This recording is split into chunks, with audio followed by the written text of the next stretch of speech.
Monsieur le président, chers collègues, monsieur le ministre, nous examinons aujourd'hui une proposition de résolution visant à ajouter le nom de Valéry Giscard d'Estaing au Musée national d'Orsay.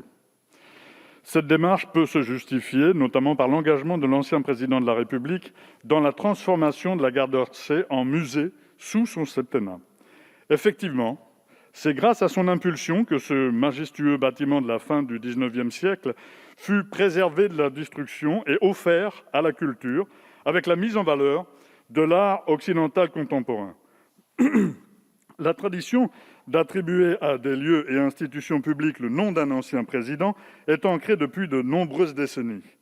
Nous n'y voyons pas d'opposition majeure, d'autant que la dénomination musée d'Orsay demeurera.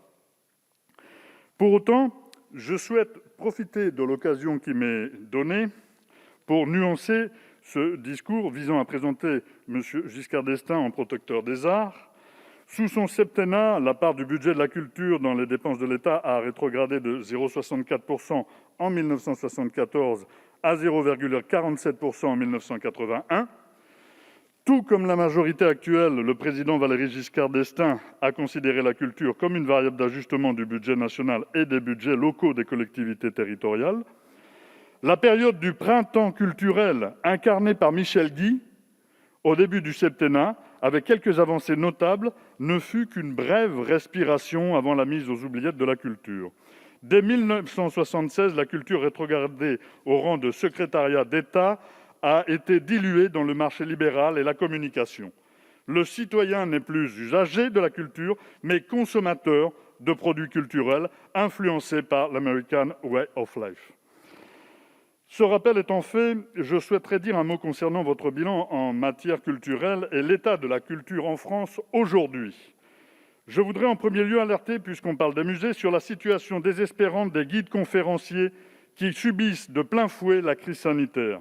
Entre l'effondrement du nombre de visiteurs, l'emploi du temps incertain, la fermeture des lieux culturels, beaucoup basculent et sombrent dans la précarité, voire envisagent d'abandonner leur métier, souvent passionnel, exercé par vocation. La détresse financière est subie avant tout par les guides indépendants, moins protégés que les salariés des musées. Certains d'entre eux interrogent le caractère pertinent de notre débat d'aujourd'hui et du temps que nous y passons en comparaison à la situation de détresse dans laquelle nombre de professionnels du secteur se trouvent. Vous n'êtes pas sans savoir que le secteur culturel traverse l'une des plus grandes crises de son histoire. Ce matin, nous dénombrons près de 75 théâtres occupés pour diverses raisons, dont la lutte contre toutes les précarités, l'exigence d'une nouvelle année blanche pour tous les intermittents, l'abandon de la réforme délétère de l'assurance chômage et la réouverture des lieux culturels, comme à Berlin ou à Barcelone. Face à cette mobilisation d'ampleur, il est insupportable d'entendre la ministre de la Culture qualifier d'inutiles et dangereux ces mouvements de lutte qui ne visent qu'à mettre en lumière un quotidien désespérant. La culture n'est pas seulement un secteur économique comme un autre. C'est également une nourriture intellectuelle, un support de lien social et d'épanouissement entre les êtres humains. J'insiste et encore et toujours sur l'urgence de déconfiner la culture.